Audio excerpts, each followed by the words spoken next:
अमोल कोल्हेंच्या बाबत नागरिकांच्या तक्रारी आहेत की लोकांसाठी वेळ देत नाहीत किंवा सर्वसामान्य लोकांच्या कार्यक्रमांना हजेरी लावत नाहीत. ज्या गावामध्ये निवडून गेले परत आले नाही त्याबाबत काय सांगाल?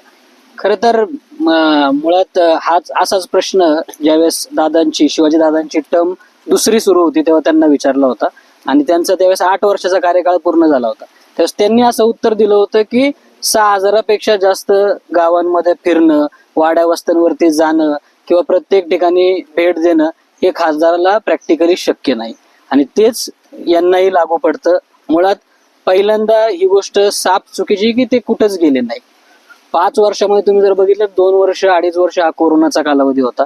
कोरोनाच्या कालावधीमध्ये ज्या महत्वाच्या गोष्टी होत्या, रेमडेसिवीरच्या विषयावरती मांडणं असेल किंवा ज्या टॅमीफ्लूच्या गोळ्या होत्या त्याच्या संदर्भामध्ये संसदेमध्ये मांडणं असेल किंवा लसीकरणाची जी मोहीम चालू होती, आज